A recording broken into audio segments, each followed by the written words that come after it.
ఇండియాలో యాపిల్ కూడా పండుద్ది, మామిడికాయలు కూడా పండుద్ది. ఇది ఇతర దేశాలలో ఉండదు. మెక్డొనాల్డ్ పిజ్జాలు, మెక్డొనాల్డ్ బర్గర్లా మనం తినేటి.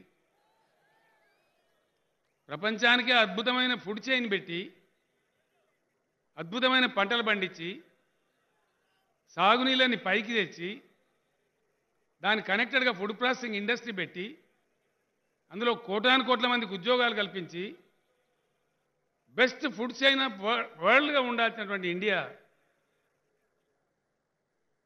ఇలా కెనడా నుంచి కందిపప్పు దిగుమతి చేసుకుంటుందా? ఇంతకన్నా సిగ్గుచేటు ఇంకేమైనా ఉంటుందా? 75 సంవత్సరాల స్వతంత్రం తర్వాత కోట్లాది మందికి ఈరోజు కూడా విషపు మంచినీళ్ళ గతి. ఎవరు దీనికి బాధ్యులు? ఎవరు ఈ పాపాత్ములు?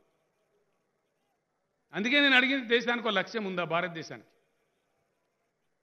మన లక్ష్యం కోల్పోయినాం. మనం స్వాతంత్రం వచ్చిన తొలినాళ్లలో చేసిన కొన్ని ప్రణాళికలు, కట్టిన కొన్ని ప్రాజెక్టులు తప్ప తర్వాత అతిగతి లేదు. ట్రిబ్యునల్ వేస్తారండి. ఒక ఉదాహరణ చెప్తున్నాను నేను. మన రాష్ట్రంలోనే కృష్ణా జలాల వివాదం మీద బ్రజేష్ కుమార్ ట్రిబ్యునల్ వేసినారు. 19 ఏళ్ళు గడిచిపోయి 20వ సంవత్సరం పడ్డది. హరి లేదు, శివ లేదు. ఆ జడ్జి ముసలివాడు 4 తీసుకొచ్చి కుర్చీలో కూర్చోబెడతారు. ఆయన ఎప్పుడు హరి అంటాడో ఇవన్నీ తెలియదు. 20 ఏళ్ళు దాటుతుంటే ట్రిబ్యునల్ ఉలుకు పలుకు లేకపోతే ఆయన తీర్పు చెప్పేది ఎప్పుడు? ఆ తర్వాత దాని మీద ఉన్న మగవాళ్ళు మళ్ళీ గ్రీన్ ట్రిబ్యునల్, ఈ ట్రిబ్యునల్, ఆ ట్రిబ్యునల్ వాళ్ళు క్లియర్ చేసేది ఎప్పుడు? తర్వాత డిజైన్లు అయ్యేది ఎప్పుడు? నిధులు సమకూరేది ఎప్పుడు? ప్రాజెక్టులు కట్టేది ఎప్పుడు? ప్రజలకు సాగునీళ్ళు, తాగునీళ్ళు వచ్చేది ఎప్పుడు? దీనికి ఏమన్నా అమెరికా నడుకోవన్నా? అంతర్జాతీయ రాజనీతి కావన్నా? ప్రపంచ బ్యాంకు దగ్గర చిప్పబట్టుకోవన్నా? ఏది అవసరం లేదే.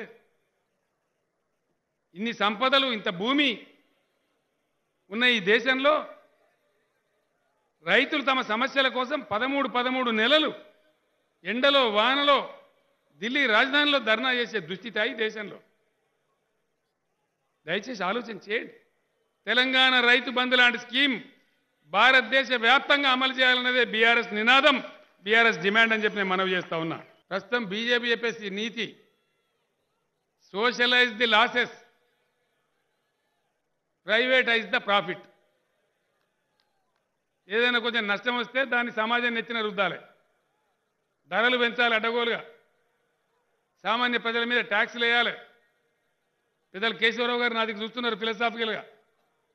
Socialisation of the losses, privatization of the profits. ఇది నేడు బీజేపీ అవలంబించే దుర్మార్గమైనటువంటి పెట్టుబడిదారీ దోపిడీదారుల యొక్క ప్రభుత్వం. నేను సీదా చెప్తా ఉన్న ప్రధానమంత్రి నరేంద్ర మోడీ గారికి, అయ్యా మోడీ గారు, మీ పాలసీ ప్రైవేటైజేషన్, మా పాలసీ నేషనలైజేషన్. ఇలా అమ్ముతా అమ్ముతా అమ్ముతా అంటున్నావు.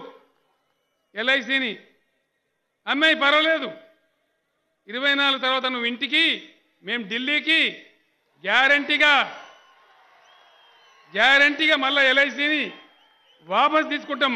పబ్లిక్ సెక్టర్నే ఆ ఎల్ఐసిని కొనసాగిస్తామని మనం చేస్తా ఉన్నా. అనేక లక్షల కోట్ల రూపాయల జెన్కోలు, ట్రాన్స్కోల ఆస్తులు, మన కళ్ళ ముందర కనబడే స్తంభాలు, స్టేషన్లు, మన కేటీపీఎస్ లాంటి సంస్థలు లక్షల కోట్ల రూపాయల విలువ చేసి ఉన్నాయి. అవన్నీ ప్రజల ఆస్తులు. వాటిని అప్పనంగా లాసేదో చూపించి సావుకారులకు అప్పచెప్పి ప్రజల ముక్కు విండేటట్టు దాన్ని కూడా ప్రైవేట్ చేసి అప్పనంగా అమ్ముతామంటున్నారు. భారతదేశం లాంటి పెద్ద దేశంలో కరెంటు అతి ముఖ్యమైనటువంటి విషయం కాబట్టి, ప్రగతి సూచికలలో మొదటిది కాబట్టి కరెంటు రంగాన్ని ఖచ్చితంగా పబ్లిక్ సెక్టర్లోనే ఉంచబడుతుంది. అదే బీఆర్ఎస్ పాలసీ. దాన్నే డిమాండ్ చేస్తూ ఉన్నాం. కరెంటు కార్మికులారా పిడికిలు బిగించండి అని నేను పిలిపిస్తా ఉన్నా. కరెంట్ ఇవ్వలేరు, మంచినీళ్ళు ఇవ్వలేరు, అల్లున్నోట్లో అన్నున్న అంగట్లో అన్నున్న అల్లున్నోట్ల శనున్నది అన్నట్టు ఎందుకు మోసపోవాలి? హైడ్రో ఎలక్ట్రికల్ ఇంకో 1,00,000 మెగావాట్లకు అవకాశం ఉంది. దేశంలో కోసి గండకి నదులు బీహార్ను వరదలతోని, కరువుతోని ముంచెత్తా ఉన్నాయి. ప్రతి సంవత్సరం సగం బీహార్ వరదలు, సగం బీహార్ కరువు. అక్కడ హైడ్రో ఎలక్ట్రిక్ ప్రాజెక్టులు పెట్టినట్టయితే బ్రహ్మాండంగా అద్భుతమైన కరెంట్ వచ్చేటువంటి అవకాశం ఉంది. ఈ విధంగా జరుగుతున్నటువంటి ఈ దేశంలో ప్రజలను మోసగించడానికి, గోల్మాల్ చేయడానికి మోడీ గారు చెప్తారు, government has no business to do business. But we say government has every business to do business wherever it is required. లాభం ఉన్నటువంటి కాడి నుంచి క్రాస్ సబ్సిడైజ్ చేసి పేదలను ఆదుకోవడం అనేది అనాదిగా సమాజం మన భారతీయ రక్తంలో ఉన్నటువంటి సాంప్రదాయం. ధనవంతులు ధర్మశాలలు కట్టించడం మన సాంప్రదాయం. No business to do business.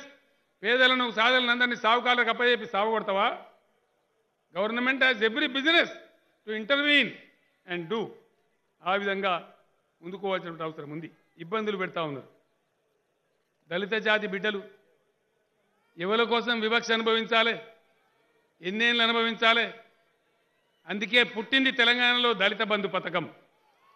ఖచ్చితంగా అంబేద్కర్ గారి బాటలో, కన్సీరామ్ గారు చూపించిన బాటలో దళిత జాతి పైకి వచ్చి తీరాలి. భారత దళిత జాతికి నేను పిలిపిస్తా ఉన్నా. తెలంగాణ దళిత బంధు పథకాన్ని సంవత్సరానికి 25 లక్షల కుటుంబాల చొప్పున భారతదేశమంతా అమలు చేయాలని బీఆర్ఎస్ డిమాండ్ చేస్తూ ఉంది. మీరు చేయకపోతే మేము చేసి చూపెడతామనుకుంటే మనవి చేస్తూ ఉన్నా. మహిళలకు 35% చట్టసభల్లో రిజర్వేషన్ కూడా బీఆర్ఎస్ ప్రతిపాదిస్తూ ఉంది. ఆ విధంగా ముందుకోవాలని మనవి చేస్తూ ఉన్నా.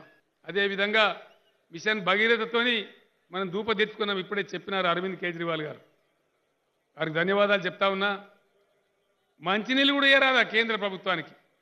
ఇంత పెద్ద ప్రధానమంత్రి ఇంత పొడుగు ఇంత దొడ్డ పారిశ్రామిక రంగాన్ని కూడా ఆవిష్కరించే అవకాశం ఉంది. మన దగ్గర make in India, joke in India అయిపోయింది. మేక్ ఇన్ ఇండియా ఉంటుంది కానీ పేటకొకటి పూటకొకటి చైనా బజార్లు ఉంటాయి. మొన్న ఆయన ఫోన్ చేసిండు, సార్ నువ్వు ఉపన్యాసంలో చెప్తే నాకు సిగ్గు అనిపించింది, చైనా బజార్ పేరు తీసి భారత బజార్ అని పెట్టుకున్నా సార్ అని చెప్తుండు. ఆ విధంగా అగ్నిపథ్ను కూడా రద్దు చేస్తాం తప్పకుండా. సైన్యంలో జరిగే నియామకాలు ఒక పద్ధతి ఉండాలి, సైన్యానికి ఒక సిస్టమ్ ఉండాలి. దానిలో కూడా ఏలు పెట్టి తెలివి తక్కువ విధానంతో అగ్నిపథ్ అనే పేరు పెట్టినారు. దాన్ని కూడా రేపు విపక్షాల ప్రభుత్వం రద్దు చేసి తీరుతుంది ఖచ్చితంగా. బీఆర్ఎస్ ఆధ్వర్యంలో పాత పద్ధతులనే కొనసాగిస్తామని నేను మనవి చేస్తా ఉన్నా. సర్వధర్మ సమభావాన్నే, సకల జనుల సంక్షేమమే మన భారత సంస్కృతి యొక్క పరంపర. ఆ మత విషవృక్షాలు పెరిగి పెద్దవై జాతి జీవనాడిని దహించి వేస్తుంటే ఎవరి కోసం మనం సహించాలి? ఎందుకోసం సహించాలి? కాబట్టి దయచేసి కర్షక వీరులకు, కరెంటు కార్మికులకు, మహిళా సోదరీమణులకు, దళిత బిడ్డలకు అందరికి కూడా నేను ఒక్కటే మనవి చేస్తా ఉన్నా. అందరం ఏకమైతే ఈ మూర్ఖుల అసమర్థుల పాలనను తొలగించడం కష్టం కాదు. ఒక ఉజ్వలమైనటువంటి భారతదేశాన్ని ఆవిష్కరింపజేసుకోవడం కోసమే బీఆర్ఎస్ ఆవిర్భవించింది. ఈరోజు ఇంతమంది పెద్దలు కేజ్రీవాల్ గారు, మాన్ గారు, విజయన్ గారు, డి రాజా గారు, అఖిలేష్ యాదవ్ గారు మన మధ్యకు వచ్చి మనకెంతో సంఘీభావాన్ని బలాన్ని ఇచ్చారు. రాబోయే రోజులలో కొద్ది రోజులలోనే బీఆర్ఎస్ యొక్క టోటల్ పాలసీస్ కూడా బ్రహ్మాండంగా ప్రజల ముందు పెడతాం. దాని మీద రిటైర్డ్ ఐఏఎస్ అధికారులు, మాజీ సుప్రీంకోర్టు జడ్జీలు ఒక 150 మంది పనిచేస్తూ ఉన్నారు. ఫైనల్ డ్రాఫ్టింగ్ జరుగుతూ ఉంది. అవన్నీ త్వరలోనే దేశం ముందు పెడతాం, చర్చకు పెడతాం. సిపిఐ, సిపిఎం లాంటి క్రియాశీల ప్రగతిశీల పార్టీలతో భారతదేశవ్యాప్తంగా బీఆర్ఎస్ కలిసి పనిచేస్తుంది. బ్రహ్మాండంగా ముందుకు పురోగమిస్తాం. అంతిమ విజయం మనదే, మనదే, మనదే. న్యాయం ధర్మం ఎప్పుడు గెలిచి తీరుతుందని మనవి చేస్తూ ఇంత పెద్ద ఎత్తున వచ్చి దీవించిన మీ అందరికీ కూడా ఎమ్మెల్యేలు కూర్చోవాలి. దయచేసి మనం హత్యలను గౌరవించాలి. మనదే అని మనవి చేస్తూ ఇంత ఓపికతో ఇంత సమయం ఇచ్చి ఈ సభను విజయవంతం చేసిన ప్రతి ఒక్కరికి కూడా నేను ధన్యవాదాలు